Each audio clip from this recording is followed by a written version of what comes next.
নমস্কাৰ এতিয়া বাতৰৰ সৈতে ষ্টুডিঅ'ত মই প্ৰিয়ংকা বীৰ শহীদক অপমান কৰি ৰঙা ঘৰৰ আলহী হ'ল শিখা শৰ্মা দুই অধিবক্তাৰ গোচৰৰ পিছতে দিছপুৰ আৰক্ষীয়ে গ্ৰেফতাৰ কৰে লেখিকাগৰাকীক ছত্তীশগড়ৰ মাওবাদী আক্ৰমণৰ পিছতে শিখা শৰ্মাই শহীদক লৈ ফেচবুকত কৰিছিল বিতৰ্কিত মন্তব্য শহীদক অপমান কৰি ৰঙা ঘৰত শিখা শৰ্মা ফেচবুকত সঘনে বিতৰ্কিত মন্তব্য কৰি ৰাইজৰ গৰিহণা হোৱা শিখা শৰ্মাক গ্ৰেপ্তাৰ বহু বিতৰ্কিত প্ৰসংগৰে এখন কিতাপ লিখি এইগৰাকী মহিলাই দৃষ্টি আকৰ্ষণ কৰিছিল বহুজনৰ অপ্ৰত্যাশিতভাৱে ৰাইজৰ চকুৰ পোহৰলৈ অহাৰ পিছত সস্তীয়া জনপ্ৰিয়তাৰ মোহত এক প্ৰকাৰ অন্ধ হৈ পৰিছিল এইগৰাকী বিতৰ্কিত মহিলা সস্তীয়া জনপ্ৰিয়তা বিচাৰি প্ৰায় ফেচবুকত এই মহিলাগৰাকীয়ে বিতৰ্কিত কথা লিখি আহিছিল যি সময়ত সন্ত্ৰাসবাদী আক্ৰমণত শ্বহীদ হোৱা দুই অসম সন্তানৰ বিয়োগত ম্ৰিয়মান হৈ পৰিছিল ৰাজ্য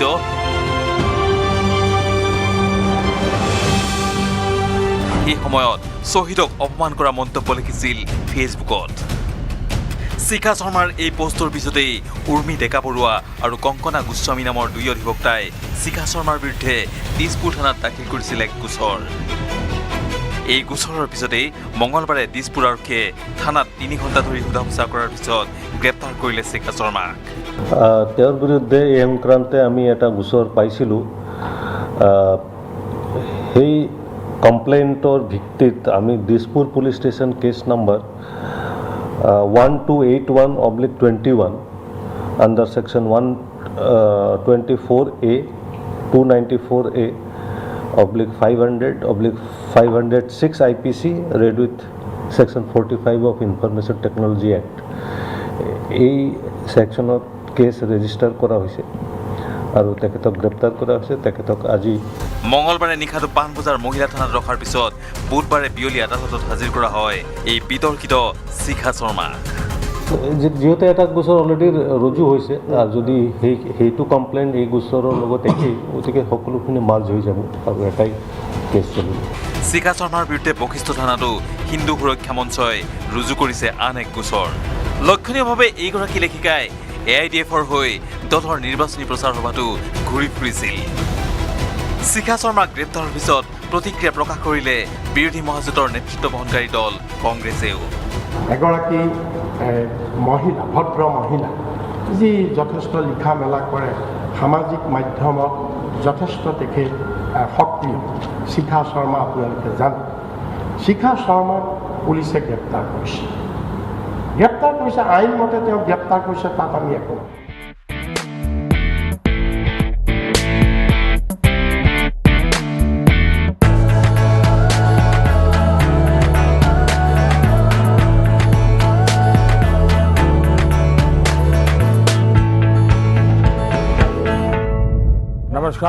नमस्कार दोस्तों कैसे आप सब उम्मीद है परीक्षा की तैयारी अच्छी चल रही होगी ये परीक्षा पे चर्चा का पहला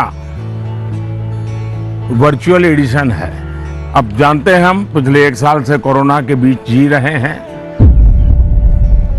और उसके कारण हर किसी को नया नया इनोवेशन करना पड़ रहा है मुझे भी आप लोगों से मिलने का मोह इस बार छोड़ना पड़ रहा है और मुझे भी एक नए फॉर्मेट में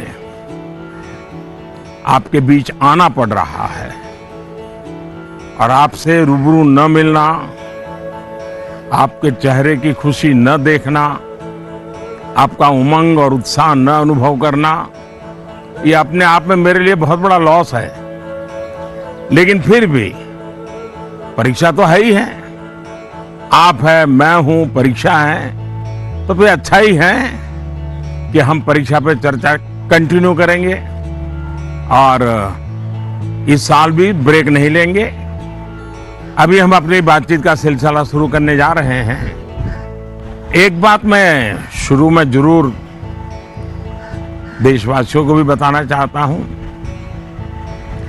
और गार्डियंस को बताना चाहता हूं टीचर्स को बताना चाहता हूं ये परीक्षा पे चर्चा है लेकिन सिर्फ परीक्षा की ही चर्चा नहीं है। बहुत कुछ बातें हो सकती हैं। एक हल्का फुल्का माहौल बनाना है, एक नया आत्मविश्वास पैदा करना है। और जैसे अपने घर में बैठ के बातें करते हैं, अपनों के बीच बात करते हैं, यार दोस्तों के साथ बात करते हैं, आइए हम भी ऐसे ही बात करेंगे।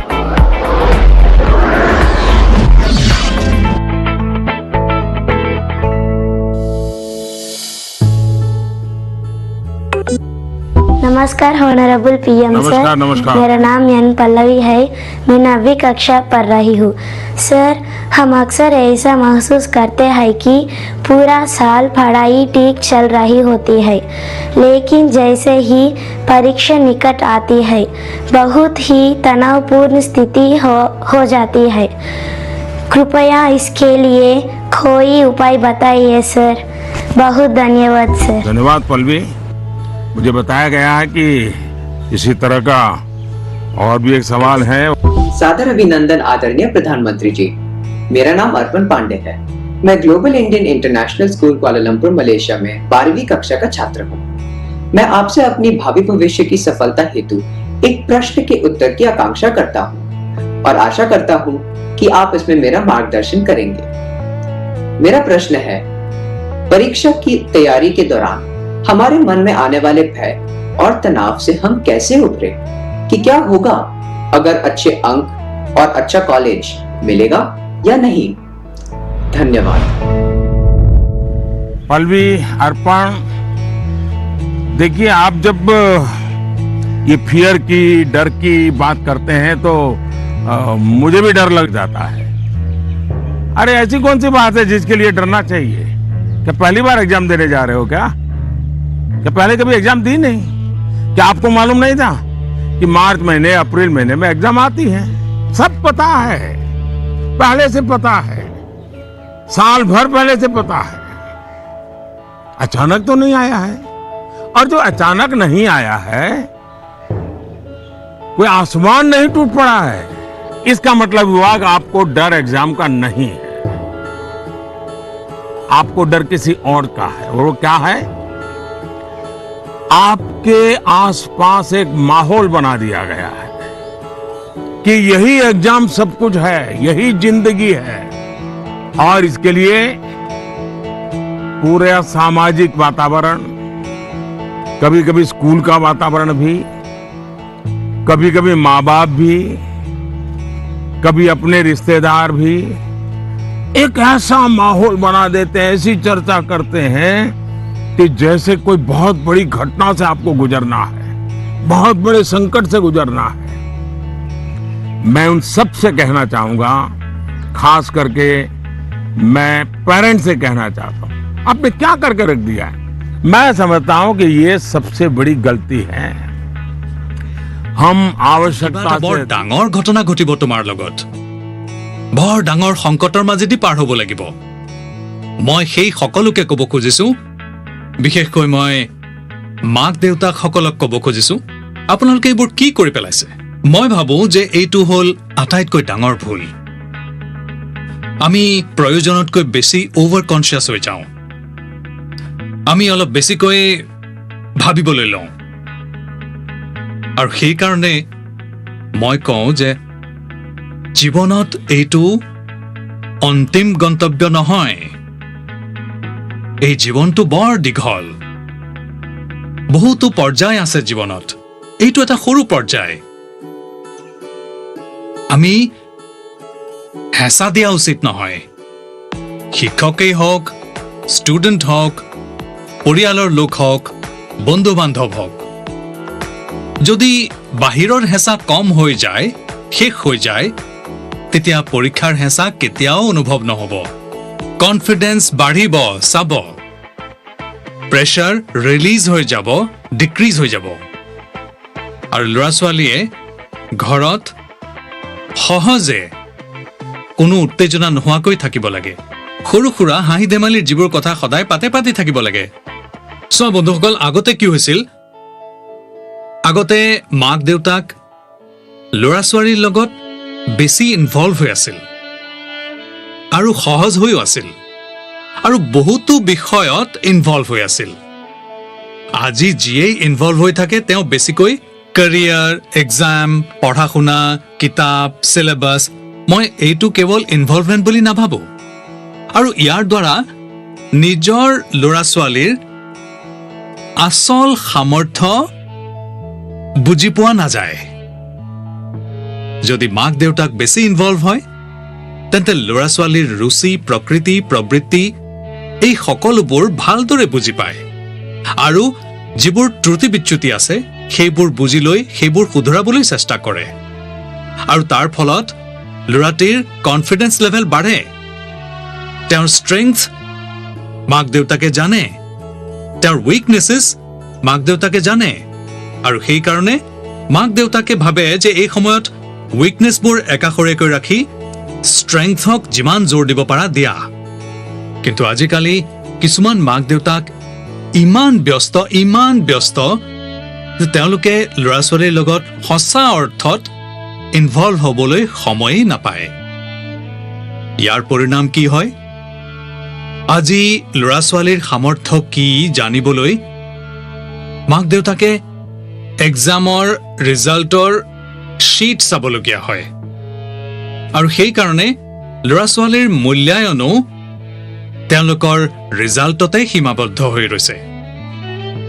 মাৰ্কছৰ বাহিৰেও ল'ৰা ছোৱালীৰ ভিতৰত এনে কিছুমান গুণ থাকে যিবোৰ মাক দেউতাকে ধৰিবই নোৱাৰে। বন্ধুসকল, আমাৰ ইয়াত পৰীক্ষাৰ কাৰণে এটা শব্দ আছে, কসতি, মানে নিজকে ঘঁহিব লাগে। এইটো নহয় যে এক্সাম শেষ সুযোগ, বৰং এক্সাম হ'ল এক প্ৰকাৰে এটা দীঘল জীৱন জীৱৰ কাৰণে নিজকে ঘঁহি পিহি লোৱাৰ উত্তম সুযোগ, এটা অপৰচুনিটি। সমস্যা তেতিয়া আহি পৰে যেতিয়া আমি এক্সামকেই জীৱনৰ সপোনবোৰৰ অন্ত বুলি ধৰি লওঁ, জীৱন মৰণৰ প্ৰশ্ন কৰি পেলোৱা হয়। আচলতে এক্সাম হ'ল জীৱনটোক গঢ় দিয়াৰ এটা সুযোগ, এটা অপৰচুনিটি, এটা বাট। ইয়াক তেনে ৰূপতে লোৱা উচিত। আচলতে আমি নিজকে কসতিশীলত ঘঁহিবৰ কাৰণে সুযোগ বিচাৰিয়ে থাকিব লাগে, যাতে আমি আৰু ভাল কৰিব পাৰোঁ। আমি পলায়ন কৰিব নালাগে।